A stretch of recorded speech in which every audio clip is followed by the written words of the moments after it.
We're gonna make raw crackers out of vegetables that even your picky eaters may just like. I'm gonna show you how easy it is if you have a dehydrator at home, and I'm gonna show you the ingredients. We're gonna work with just a basic ingredient because really this is a great way to use up what's in the refrigerator going limp, sad, and starting to die because people are afraid to eat their vegetables, right? Here's what you're going to do with them.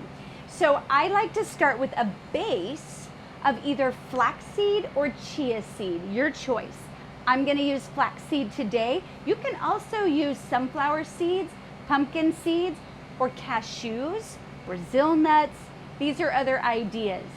I like to do flaxseed and chia seeds just for a base because I can actually bulk up more vegetables in there for when we really need to get them in you, right? So I start with a big mixing bowl, and I always want to set my base of my flaxseed or chia seed gelling first. The reason I like flaxseed and chia seed is that when you add water to flax or chia seed and you let it sit, it becomes like jello, like glue. We don't need to add eggs, we don't need binders, we don't need emulsifiers, we don't need any of that, just water. So I start with that, but what I do is add whatever seasoning and spices I'm gonna have into that mixture so that it's gonna get together really well and marinate those flavors. Here's the secret to making veggie crackers taste good. It's all the flavor. What are you gonna flavor it with? You would be surprised what people will eat, what your picky eaters will eat if they don't even know it's in there and you flavored it right to their palate. That is the most important thing. So I'm gonna show you some ideas and then you can sort of pick your own flavorings, and I'll kind of give you some ideas for proportions for that. Let's talk about vegetables for just a second before we start. What vegetables can we use?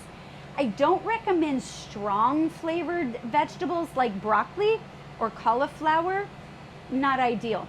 If it's a vegetable, typically you have to cook. I don't use it for my raw crackers. But if it's a vegetable you can eat raw, fair game.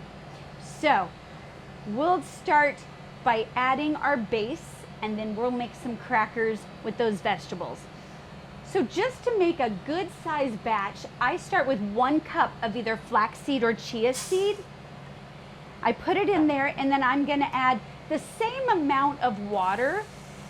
It might need more because sometimes the flaxseed and the chia seed will soak it up so fast. So to this proportion, I'm added 1 tablespoon of onion powder. Onion and garlic you can absolutely do raw. I just find my really picky eaters aren't happy, so I use the powderized.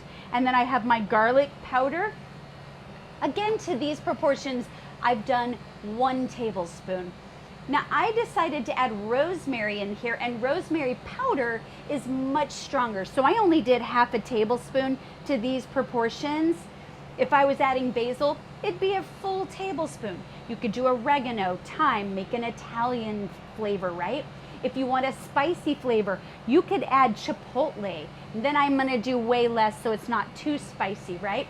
Chili powder, a great flavor to go that direction and make more of a Mexican spice. That's a great way to do it.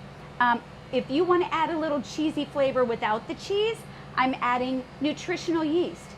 So right now to this one, I've just added a heaping tablespoon. If you want it really cheesy, you're gonna want 2 or 3 times that. So I have added all of this in here. And again, I'm gonna stir this in. It takes a good 5 to 10 minutes before you notice the flaxseed and the chia seed starting to actually gelatinize. But that's why I want to get these powders that I just put in here stirred really well so there aren't any clumps. So I will sit and stir and work all these little clumps out while it's starting to thicken. This is what I start with because while this sits and thickens, then I'm gonna go cut up all my vegetables that I'll be putting in it. So I'm gonna let this get thick while I switch over to my vegetables. So what vegetables can you use? I love using vegetables that are maybe a little softer than they should be, but still good. I only have half of this, half of that. I found some tomatoes in my refrigerator that are so soft because they got frozen, but they're perfectly good. They're just soft, so you're really not gonna slice them and use them on a sandwich, right? And then carrots that get a little rubbery, perfect for this. Greens are usually all a yes, but here's a no. If your green's starting to yellow really extremely, I don't put it in there. However, if you have a green in there, like the outside of a cabbage, there's a little piece that's not happy, I literally tear the not happy piece off. The rest is really good, pliable. I'm gonna put that in there. Kale, chard, arugula, spinach. Any of these greens are great to use. Typically, I don't use lettuce in here, though you could. I usually use the heartier greens that are gonna have a little more nutrients anyway. So that's what I use when I do it. But use a pop of color, it's kind of fun. So I have purple cabbage that's a little sad, but completely fine to use. These are the types of vegetables I put in there. If it's a vegetable that you don't have to cook, great. Butternut squash, you could, I don't. Patty pan squash, yeah, cut the outside, use the inside. Summer squash, amazing, absolutely. These are just some ideas of what I put in there. Mushrooms, I typically don't do it, especially if I'm making vegetable crackers for picky eaters. They're not usually a fan of that flavor because when it dehydrates, everything concentrates in flavor. So just remember that when you're picking the vegetables that you want for this. So I have started looking at my flaxseed. It's not completely gelatinous yet, but we are so close. So I'm gonna start chopping my vegetables. So with my vegetables, I'm gonna take the ends off of these zucchinis and I'm going to take the ends off my carrots. However, I don't need to take the opposite end off of my zucchini. It's perfectly fine. And I never peel my carrots because all the nutrition are on the outer layers of your carrots. I just wash them really well and plop them right in. Tomato, the outside end there where it's attached to the stem, usually people chop it and discard it. I'm gonna put that in. It's perfectly fine. No reason to discard it. We're gonna use it all. Of course, with all of my greens, I'm using all parts. So my kale stems, chard stems, collard stems, I put them in there. I just make sure I chop them really small first. So when I prepare my vegetables, I'm making sure that I'm chopping them in chunk size because the next step is I'm taking my chopped vegetables and I'm putting them in my food processor. Now, yes, you could use a Vitamix, but I prefer my food processor for this because the blade is flat, as you can see, and it goes all the way around and catches everything so nothing falls underneath it. This is gonna do a way better job at pureeing this, and that's what I'm after. So I'm putting all my vegetables in the food processor, and I'm going to make sure to puree it enough you really can't pick out a single item. So if your vegetables are just a little dry and you're having problems pureeing them, you can add more tomato or something that has a lot of liquid in it. Or I like to add just a little bit of water. It's gonna work out just fine in the dehydrator when it all dries out. So adding just a little bit of water as you go to see if all the vegetables will move and puree will really help this process. Once I'm done with my vegetables pureeing, I'm gonna take that puree and add it back to my flaxseed that is now more gelatinous with all those seasonings and spices. I'm gonna make sure that I'm stirring it really well. We have to get it mixed in well enough that it's not a chunk of flaxseed in one area and not another. So once I know I have this stirred really well, I'm now going to transfer it over to my dehydrator tray. I like to use the silicone mats on my dehydrator trays. I love my Excalibur because it seems to be the perfect size for what I do here. I have an Excalibur 9 tray dehydrator and it works great.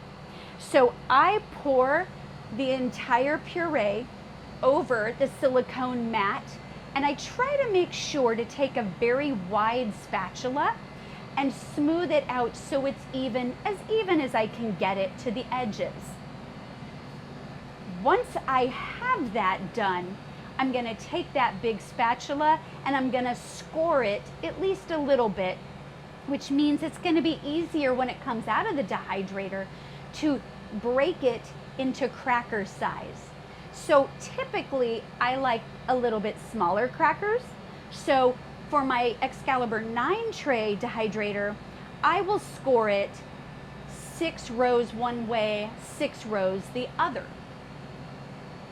Once I have this completely scored, I'm gonna then take sea salt and sprinkle it on top. Notice we did not mix the sea salt in with the spices in the beginning. That's because this should not be something we're adding in the mixture. The vegetables will completely eat up all the flavor. This should be a top note, meaning you're going to use a lot less salt by just sprinkling it on top. Because it's the first thing the tongue hits, you'll need less of it. Now I'm ready to put this into my dehydrator. I like to just make sure I put it into the dehydrator. This is going to make a couple of trays. Then I want to keep mine raw, so I put it at 105 degrees. That way I know it's raw. You can put it up to 125 degrees. I do mine at 105. Once I know the lid is fully in place, I set a timer so that I know what time I put it in. Typically, if I'm doing really low at 105 degrees, because I live in Houston in a really high humid climate, I'm gonna have my crackers go overnight. If you live in a drier climate, you're gonna need half that amount of time, maybe 10 to 12 hours or even less if you're doing a higher temperature. If you do 125 degrees and you're in a very low, humid, dry climate, you may have your crackers ready in 6 hours. So we're gonna check them. Once you know they're crunchy, you pull them out and pop them apart. I have here some crackers that I made out of vegetables and cashews. They are so yummy, crunchy, great flavor. So you can get really creative using all sorts of spices and all sorts of ingredients for your picky eaters, and this is a great way to have a snack that there's no grains, much healthier, and a good way to sneak those vegetables right in anybody's diet. Because like I always say, natural healing is totally doable.